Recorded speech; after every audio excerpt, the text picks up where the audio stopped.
This woman receives donor eyes from the dead that allow her to see death approaching others. The film opens with a nighttime atmosphere filled with the shouts of many people calling someone a witch while throwing stones. Inside the house being pelted with rock, a woman is seen standing on a small chair, intending to hang herself. Suddenly, a black, shadowy figure lunges toward her and knocks away the chair she is standing on, causing the woman to die by hanging.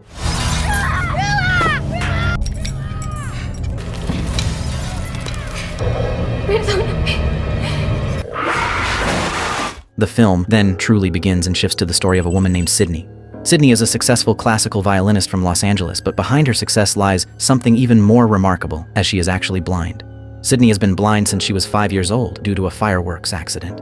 She now lives alone in her apartment and is able to walk to her violin practice sessions using only her cane. Being blind from such a young age has caused her other senses to become highly trained, so even without her sight, Sydney is still able to carry out her daily activities without difficulty. I can feel the sun on my face. That's not entirely true.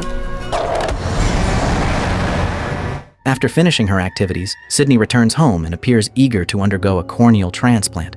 She has long awaited the moment when she can finally see like a normal person again. After receiving a donor, Sydney is scheduled to undergo the transplant surgery the following day. After the surgery, Sydney befriends a young patient at the hospital named Alicia. Alicia tells her that she has been staying in the hospital for a long time. And from that moment on, Sydney and Alicia become close friends who often share stories with each other.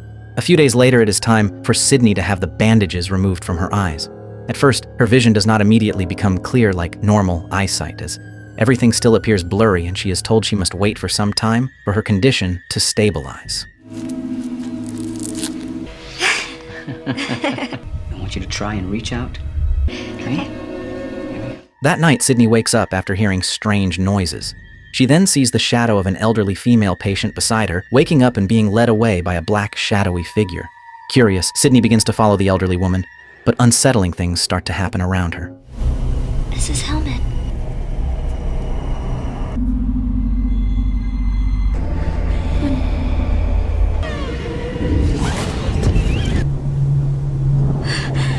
The next day, Sydney learns that the elderly woman passed away during the night. She is confused because she clearly remembers seeing the woman walking through the hospital corridor the night before. At this point, Sydney has not yet realized that she witnessed the ghost of the elderly woman being taken away by a manifestation of death. After spending some time recovering, Sydney is finally allowed to leave the hospital. Before departing, Sydney and her sister Helen say goodbye to Alicia and capture their moment together using Alicia's camera. Upon arriving at her apartment, Sydney is surprised by the presence of her friends who come to welcome her home. Since her vision has not yet fully returned to normal, she is still adjusting to coordinating what she sees and hears amid the noise, which leaves her slightly overwhelmed by the crowd. Because of this, and in an effort to help Sydney align all her senses, she consults a doctor named Paul. Paul helps Sydney recover and guides her in learning to use her new eyesight so it can synchronize with her other senses. You damaged your corneas when you were 5? It's a whole new level of confusion. Too many distractions. I mean, how do you concentrate? I'm gonna help you to see the world like it really is, okay? As time passes, Sydney's vision gradually becomes brighter and clearer. However, behind her happiness, she begins to see things she does not want to see. Sydney frequently experiences visions of fire and people who are dying, and at times she feels as if her apartment itself is changing. One night, she sees a shadow repeatedly passing in front of her door. Driven by curiosity, Sydney steps outside her apartment and discovers that the figure is a young boy wearing a raincoat. The boy asks her if she has seen his report card. Confused, Sydney intends to take the child back to his parents. But when she briefly turns her head, the boy suddenly disappears. Do you live here, sweetie? Have you seen my report card? Your report card. From that moment on, Sydney starts to feel that there is something wrong with her new eyes. These experiences make it difficult for her to concentrate during violin practice. Sensing that something is troubling Sydney, the orchestra conductor Simon invites her to have lunch and talk. While Simon goes to place an order, a mysterious woman suddenly appears and passes straight through Sydney's body, shocking her so badly that she falls and draws everyone's attention. But there was nothing to worry about. 42? Yeah. I told you I was gonna do it. There was a woman. Sydney tries to explain what happened to Simon, but he dismisses it as a hallucination. After Sydney leaves, a clear handprint appears in a pile of spilled sugar, indicating that an unseen presence has indeed been disturbing her. Then Sydney decides to have her eyes examined, believing that there must be something wrong with them that is causing her to experience frequent hallucinations. Accompanied by Paul, she goes to the hospital. But after a thorough examination, no abnormalities are found, and her eyes are declared perfectly healthy. Paul once again reassures Sydney that what she is experiencing is normal during the adjustment period and advises her to train her vision by watching television. While watching TV, Sydney suddenly sees something strange again, as her entire room appears to be engulfed in flames with many people burning inside it, but it turns out to be only a nightmare.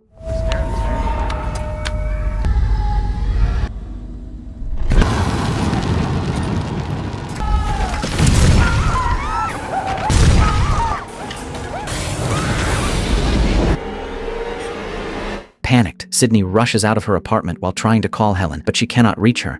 On the street, Sydney accidentally bumps into a woman, yet strangely, the woman's body passes straight through hers. Both of them stop in shock, confused by what just happened, and moments later, Sydney notices that the woman's body is lying on the road, having just died after being hit by a car.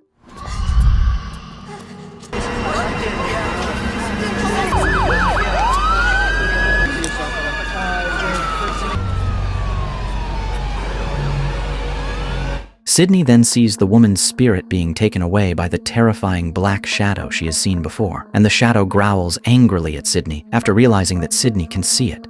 Shortly after, both the black shadow figure and the woman's spirit vanish without a trace. Because of her new eyes that allow her to see spirits, Sydney struggles to distinguish between what is real and what is not. Even after explaining everything to Paul, he refuses to believe her. Feeling frustrated, Sydney decides to leave Paul. When she enters an elevator, she sees an old man standing with his back to the door, but when Sydney checks the security camera monitor, the elevator is actually empty.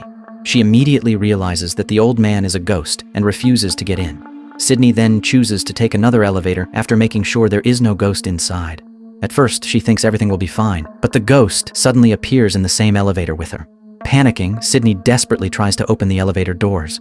Fortunately, the doors open just before the ghost can move closer to her.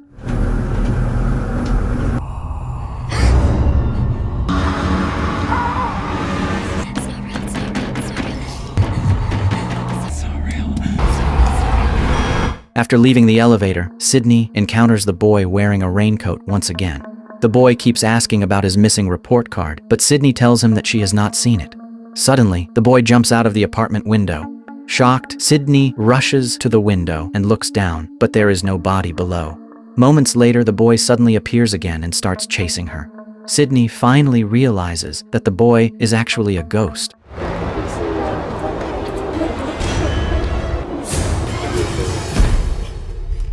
Once inside her apartment, Sydney locks the door, smashes all the lights, and covers her eyes with a cloth. At this point, she wishes she were blind again so she would not have to see such terrifying things. Sydney begins to withdraw from the outside world, no longer going to work or socializing with anyone, which deeply worries the people closest to her. Eventually, Paul forces his way into Sydney's apartment, and seeing how distressed she is, he immediately takes her to the hospital to treat the injury on her hand. That night, while Sydney is staying at the hospital, Alicia comes to visit her. Alicia says that she has to leave soon, and Sydney tries to stop her, only to realize that Alicia is being taken away by the black, shadowy figure. This signifies that Alicia has died, and her spirit is being collected by that black, shadowy figure. You're back. I have to go now. Wait, hang on. Alicia.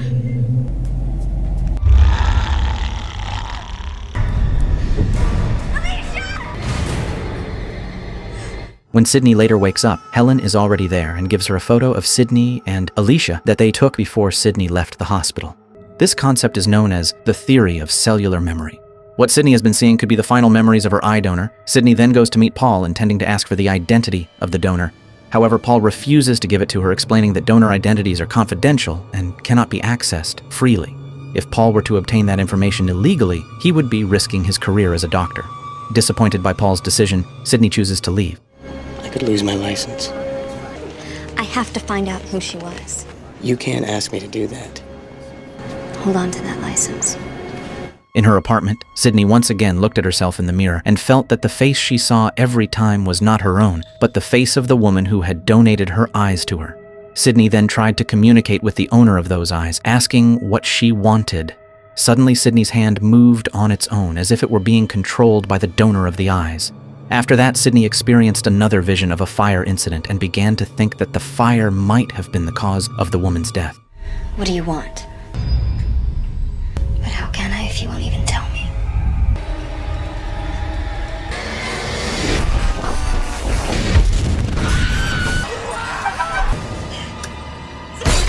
Sydney tried to search for the woman's identity on her own, but suddenly Paul came to see her. Secretly, Paul had obtained information about the identity of the eye donor and explained that the woman's name was Anna, who came from Mexico. After Anna's death, her eyes were taken to be donated, and Sydney turned out to be the most suitable recipient. Without wasting any time, the two of them immediately traveled to Mexico to meet Anna's mother. Your donor was from Mexico. Did you get car sick? Your donor was Ana Cristina Martinez. Upon arriving in Anna's hometown, Sydney once again saw the ghostly figure of someone burned by fire and asked Paul to pull over in front of a ruined building. Sydney realized that the place had once been destroyed by fire and that everyone inside had died in the blaze. Paul then asked a young boy who was playing nearby, and the boy explained that the place used to be a ceramic handicraft factory, but a massive fire had killed all the workers, including the boy's older brother. Before leaving, the boy briefly mentioned a witch who was believed to have caused the fire. Then, they continued their journey to Anna's mother's house. When they arrived, Sydney and Paul met Mrs. Martinez, Anna's mother. As soon as Mrs. Martinez and Sydney looked at each other, she immediately realized that Sydney had her daughter's eyes. Mrs. Martinez then began telling them about Anna. Anna was an introverted teenager who had a special gift since birth. One day, while Mrs. Martinez was working at a ceramic handicraft factory, Anna came to warn her that the place was going to burn down. Anna saw many black shadow figures there, meaning many deaths were about to happen. She tried to save her mother and everyone in the factory, but no one believed her. Not long after Anna was chased away from the factory, a massive explosion occurred and killed many of the workers inside. The villagers blamed Anna, believing her presence caused the fire, and they came to her house, throwing stones at it while calling her a witch. Inside the house, Anna believed that her mother had died in the fire, even though in reality, Mrs. Martinez had survived by escaping just before the explosion. Thinking her mother was dead and feeling she had failed to save anyone, Anna decided to take her own life.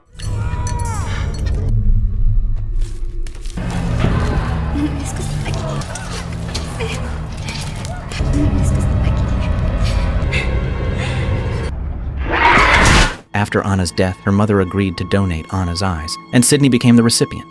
Since receiving Anna's eyes, Sydney also gained the ability to see the dead and to foresee death.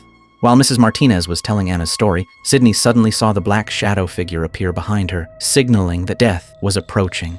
Moments later, Mrs. Martinez suffered a heart attack, and Paul rushed her to the hospital, leaving Sydney alone in the house. In the basement, Sydney saw Anna's spirit still wandering. Since her tragic death, Anna's spirit had been trapped, endlessly reliving the moment of her death. This happened because Anna still felt guilty, believing that she was responsible for the deaths of many people. When Sydney saw Anna's spirit hanging herself, she tried to save her by telling her that none of it was her fault. Anna did not cause death through her visions, she merely saw what was destined to happen. Anna was not a witch, but someone who was blessed with the gift of seeing death before it came.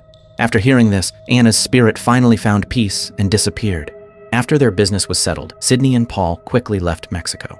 In the car, Paul mentioned that Mrs. Martinez had passed away at the hospital. When they reached the border, they were caught in a massive traffic jam caused by a police chase of a criminal, which forced all vehicles trying to cross to stop to allow the operation to proceed.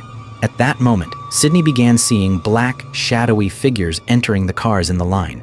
She immediately realized that these shadows were harbingers of death, signaling that a major incident was about to occur, one that would claim many lives. The vision reminded Sydney of the recurring fire dreams she had been experiencing. Slowly, she understood that these dreams were not memories from Anna's past, but a depiction of a fire disaster that was about to happen right then. Amid the traffic, Sydney noticed a gasoline truck and realized it was going to explode. You what? Sorry.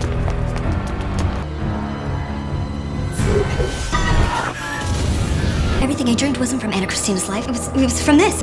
You have to believe me. Aware of the limited time and determined not to repeat Anna's tragic fate, Sydney used her ability to warn the people around her. She tried to convince Paul that they had to save everyone there because the deadly incident was imminent. For the first time, Paul believed her and helped. Sydney and Paul ran from car to car, forcing people out and away from the area under the pretext of a nearby bomb. people began leaving their cars and moving to safety. Just then, the criminal's car being chased by the police collided with the gasoline truck, causing a massive explosion. While trying to take cover, Sydney's eyes were hit by flying glass shards, causing severe injury, and she was rushed to the hospital after the fiery incident.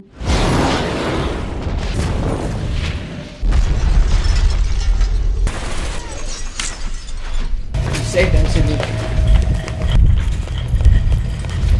At the end of the film, Sydney is shown playing the violin at a concert. It is revealed that she has become blind again due to the damage from the glass shards. However, she refuses to undergo surgery again, firmly believing that some things in this world are better left unseen. And with that, the story comes to an end.